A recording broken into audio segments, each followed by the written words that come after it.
Hi guys, welcome back to the channel. ಮೊದಲನೇದಾಗಿ ನಮ್ಮ tribal chief Roman Reigns ಅವರ ಬಗ್ಗೆ ಮಾತಾಡೋದಾದ್ರೆ, ಇವತ್ತು ಜಿಮ್ಮಿ ಫ್ಯಾಲನ್ ಶೋಗೆ ನಮ್ಮ ರೋಮನ್ ರೈನ್ಸ್ ಅವರು ಸ್ಪೆಷಲ್ ಗೆಸ್ಟ್ ಆಗಿ ಬರ್ತಾ ಇದ್ದಾರೆ. ಪ್ರತಿ ವರ್ಷನೂ ಕೂಡ ರೋಮನ್ ರೈನ್ಸ್ ಅವರು ಜಿಮ್ಮಿ ಫ್ಯಾಲನ್ ಶೋಗೆ ಗೆಸ್ಟ್ ಆಗಿ ಹೋಗ್ತಾ ಇದ್ದಾರೆ. ಅಂಡ್ ಅದೇ ರೀತಿ ಈ ವರ್ಷನೂ ಕೂಡ ಹೋಗ್ತಾ ಇರ್ತಾರೆ.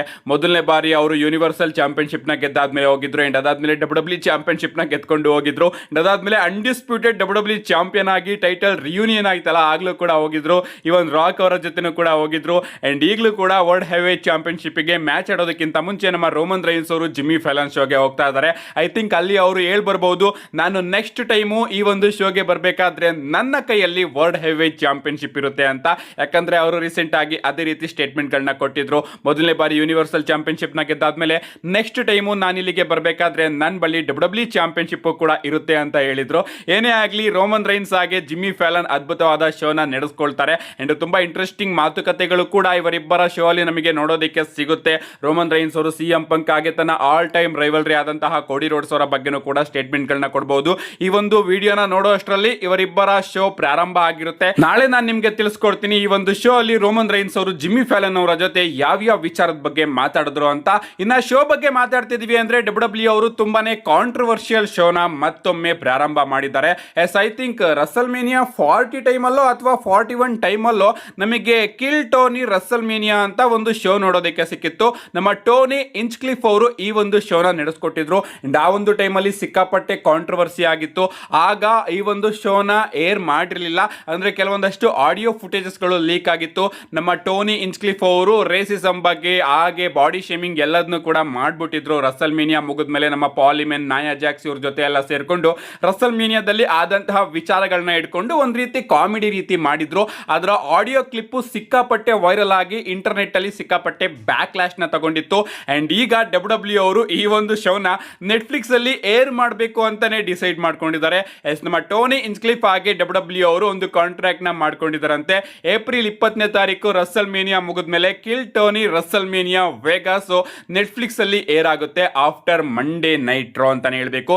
ನೋಡ್ಬೇಕು ಈ ಬಾರಿ ಎಷ್ಟು ರೇಸಿಸಂ ಹಾಗೆ ಇದ್ರ ಬಗ್ಗೆ ಎಲ್ಲ ಕಮೆಂಟ್ ಮಾಡಿ ಈ ಒಂದು ಶೋ ಎಷ್ಟು ಕಾಂಟ್ರವರ್ಸಿಗೆ ಒಳಗಾಗುತ್ತೆ ಅಂತ. ಐ ಥಿಂಕ್ ಕಳೆದ ಬಾರಿ ಇದನ್ನ ಏರ್ ಮಾಡೋದಕ್ಕೆ ಪ್ಲಾನ್ ಇರಲಿಲ್ಲ, ಅದಕ್ಕೋಸ್ಕರ ಅವರು ಅಷ್ಟೊಂದು ರ್ಯಾಶ್ ಕಾಮಿಡಿನ ಮಾಡಿದ್ರು. ಐ ಥಿಂಕ್ ಈ ಬಾರಿ ಅಷ್ಟೊಂದು ರ್ಯಾಶ್ ಆಗಿ ಅವರು ಕಾಮಿಡಿನ ಮಾಡೋದಿಲ್ಲ ಅಂತ ಅನ್ಕೋತೀನಿ. ನೋಡೋಣ ಗೈಸ್, ಈ ಒಂದು ಶೋ ಬಿಡುಗಡೆ ಆದಾಗ ನಾನು ಕೂಡ ವಿಡಿಯೋ ಮಾಡಿ ತಿಳಿಸ್ತೀನಿ ಈ ಒಂದು ಶೋ ಅಲ್ಲಿ ಯಾವ್ಯಾವ ವಿಚಾರದ ಬಗ್ಗೆ ಕಾಮಿಡಿನ ಮಾಡಿದ್ರು ಅಂತ.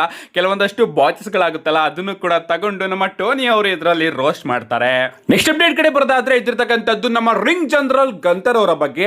ಲಿಟ್ರಲಿ ನಮ್ಮ ಗಂತರ್ ಅವ್ರನ್ನ ಡಬ್ಲ್ಯೂ ಅವರು ಯಾವ ರೀತಿ ಬುಕ್ ಮಾಡ್ತಾ ಇದ್ದಾರೆ ನನಗಂತೂ ಅರ್ಥ ಆಗ್ತಾ ಇಲ್ಲ. ಗಂತರ್ ಅವರು ಕಳೆದ ವರ್ಷ ವರ್ಲ್ಡ್ ಹೆವಿ ಚಾಂಪಿಯನ್ ಆಗಿರ್ತಾರೆ.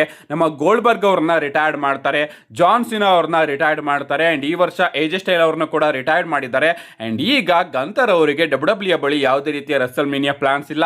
ಅದಲ್ಲದೆ ಕಂಟಿನ್ಯೂಸ್ ಆಗಿ 3 ವಾರ ಆಯ್ತು ಮಂಡೇ ನೈಟ್ ರಾ ಅಲ್ಲಿ ಗಂತರ್ ಅವ್ರನ್ನ ಬುಕ್ ಕೂಡ ಮಾಡಿಲ್ಲ.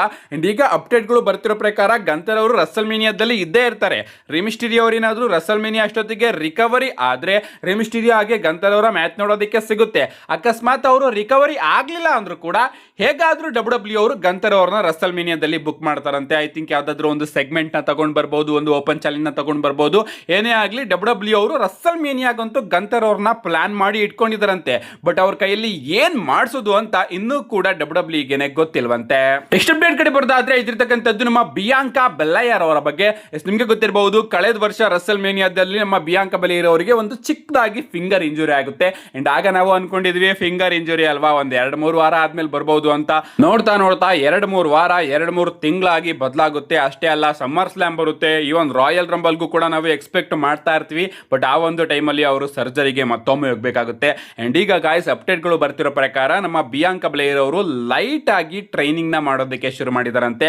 ಅಂದ್ರೆ ಆ ಒಂದು ಫಿಂಗರ್ ಇಂಜುರಿ ಇನ್ನೂ ಕೂಡ ಕಂಪ್ಲೀಟ್ ಆಗಿ ರಿಕವರಿ ಆಗಿಲ್ಲ, ಆದ್ರೂ ಕೂಡ ಲೈಟ್ ಟ್ರೈನಿಂಗ್ ನ ನಮ್ಮ ಬಿಯಾಂಕಾ ಬೆಲ್ಲೈಯರ್ ಅವರು ಮಾಡೋದಕ್ಕೆ ಶುರು ಮಾಡಿದಾರಂತೆ. ಬಟ್ ಅವರ ರಿಟರ್ನ್ ಪ್ರಾಬಬ್ಲಿ ರಸಲ್ ಮೇನಿಯಾ ಮುಗಿದ್ಮೇಲೆ ನಮಗೆ ನೋಡೋದಕ್ಕೆ ಸಿಗಬಹುದು. ನೆಕ್ಸ್ಟ್ ಅಪ್ಡೇಟ್ ಕಡೆ ಬರೋದಾದ್ರೆ ಇದ್ದಿರ್ತಕ್ಕಂಥದ್ದು ಡಬ್ಲ್ಯೂ ಅನ್ರಿಯಲ್ ಡಾಕ್ಯುಮೆಂಟರಿ ಬಗ್ಗೆ. ನಿಮ್ಗೆ ಗೊತ್ತಿರಬಹುದು ಡಬ್ಲ್ಯೂ ಅನ್ರಿಯಲ್ ಡಾಕ್ಯುಮೆಂಟರಿ ಎಷ್ಟು ಕಾಂಟ್ರವರ್ಷಿಯಲ್ ಆಗಿ ಸಕ್ಸಸ್ಫುಲ್ ಡಾಕ್ಯುಮೆಂಟರಿ ಆಗಿದೆ ಅಂತ. ಈಗಾಗಲೇ ಈ ತರ 2 ಸೀಸನ್ಸ್ ಗಳು ರಿಲೀಸ್ ಆಗಿದೆ. ಅಂಡ್ ಸ್ವಲ್ಪ ಜನಕ್ಕೆ ಈ ಡಾಕ್ಯುಮೆಂಟರಿ ಇಷ್ಟ ಆಗಿದೆ, ಸ್ವಲ್ಪ ಜನಕ್ಕೆ ಇಲ್ಲ ಈ ರೀತಿ ಮಾಡಬಾರ್ದಾಗಿತ್ತು ಅಂತಾನು ಕೂಡ ಅನ್ನಿಸ್ತಾ ಇದೆ. ಇವನ್ ಡಬ್ಲ್ಯೂ ಸೂಪರ್ ಸ್ಟಾರ್ಸ್ ಗಳಿಗೂ ಕೂಡ ಸ್ವಲ್ಪ ಜನಕ್ಕೆ ಈ ಒಂದು ಡಾಕ್ಯುಮೆಂಟರಿ ಇಷ್ಟ ಇಲ್ಲ. ಬಟ್ ಈಗ ಸ್ಪೋರ್ಟ್ಸ್ ಎಮ್ಮಿ ಅವಾರ್ಡ್ಸ್ ಗಳಿಗೆ ಈ ಒಂದು ಡಾಕ್ಯುಮೆಂಟರಿ 3 ವಿಚಾರದಲ್ಲಿ ನಾಮಿನೇಟ್ ಆಗಿದೆ. ಮೊದಲನೇದಾಗಿ ಔಟ್ಸ್ಟ್ಯಾಂಡಿಂಗ್ ಸ್ಪೋರ್ಟ್ಸ್ ಡಾಕ್ಯುಮೆಂಟರಿ ಸೀರೀಸ್ ಅನ್ನೋ ಒಂದು ವಿಚಾರದಲ್ಲೂ ಕೂಡ ನಾಮಿನೇಟ್ ಆಗಿದೆ. ಔಟ್ಸ್ಟ್ಯಾಂಡಿಂಗ್ ಸ್ಪೋರ್ಟ್ಸ್ ಎಡಿಟಿಂಗ್ ಅನ್ನೋ ಒಂದು ವಿಚಾರದಲ್ಲೂ ಕೂಡ ಈ ಒಂದು ಡಾಕ್ಯುಮೆಂಟರಿ ನಾಮಿನೇಟ್ ಆಗಿದೆ. ಅಂಡ್ ಅದೇ ರೀತಿ ಔಟ್ಸ್ಟ್ಯಾಂಡಿಂಗ್ ಸ್ಪೋರ್ಟ್ಸ್ ಗ್ರಾಫಿಕ್ ಡಿಸೈನ್ ಅನ್ನೋ ಒಂದು ವಿಚಾರದಲ್ಲೂ ಕೂಡ ಈ ಒಂದು ಡಾಕ್ಯುಮೆಂಟರಿ ನಾಮಿನೇಟ್ ಆಗಿದೆ. ನೋಡೋಣ, ಈ ಒಂದು 3 ಕ್ಯಾಟಗರಿಗೆ WWE ಅನ್ರಿಯಲ್ ಡಾಕ್ಯುಮೆಂಟರಿ ಕೂಡ ನಾಮಿನೇಟ್ ಆಗಿದೆ. ಇದರಲ್ಲಿ ಯಾವ್ದ್ರಲ್ಲಾದ್ರೂ ಒಂದರಲ್ಲೂ ಕೂಡ ಅವರಿಗೆ ಏಮಿ ಅವಾರ್ಡ್ ಸಿಕ್ಕಿದ್ರೆ ನಿಜವಾಗ್ಲೂ ಈ ಒಂದು ಡಾಕ್ಯುಮೆಂಟರಿ ಮುಂದೆ ಕೂಡ ಕಂಟಿನ್ಯೂ ಆಗ್ತಾ ಹೋಗುತ್ತೆ.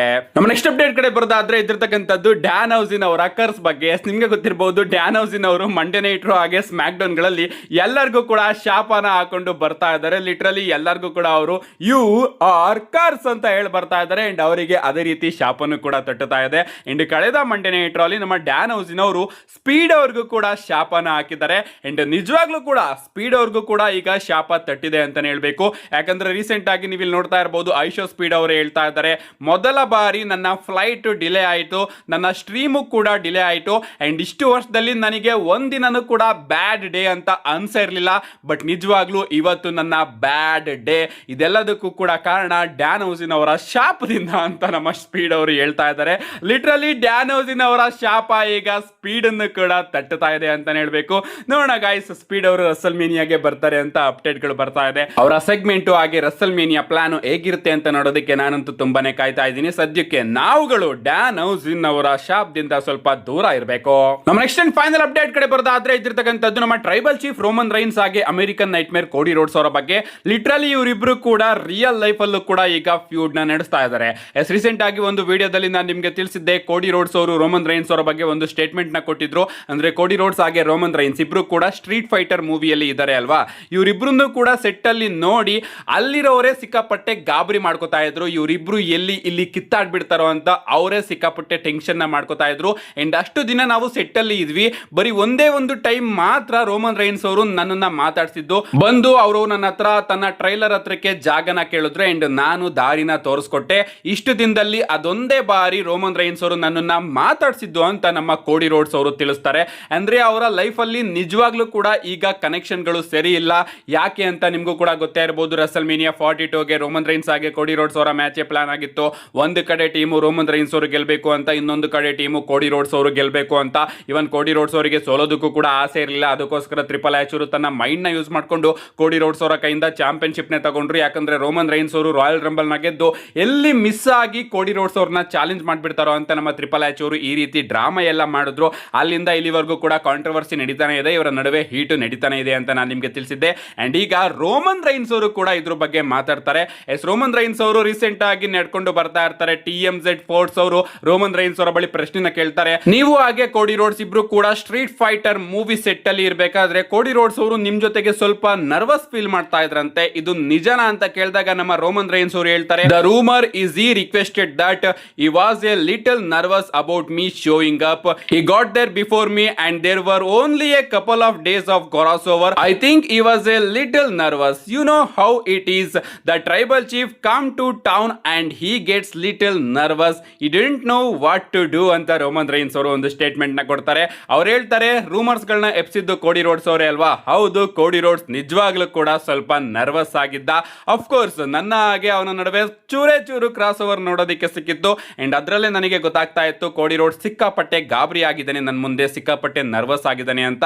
ಅಫ್ಕೋರ್ಸ್ ಅದು ಆಗ್ಲೇಬೇಕು, ಯಾಕಂದ್ರೆ ಟ್ರೈಬಲ್ ಚೀಫ್ ನಿಮ್ಮ ಸಿಟಿಗೆ ಬಂದ್ರೆ ಅಫ್ಕೋರ್ಸ್ ನಿಮಗೆ ಗೊತ್ತಾಗೋದಿಲ್ಲ ಏನ್ ಮಾಡಬೇಕು ಅಂತ. ನಮ್ಮ ರೋಮನ್ ರೈನ್ಸ್ ಅವರು ಇಲ್ಲಿ ಕೋಡಿ ರೋಡ್ಸ್ ಅವರ ಬಗ್ಗೆ ಒಂದು ಸ್ಟೇಟ್ಮೆಂಟ್ ನ ಕೊಟ್ಟಿದ್ದಾರೆ.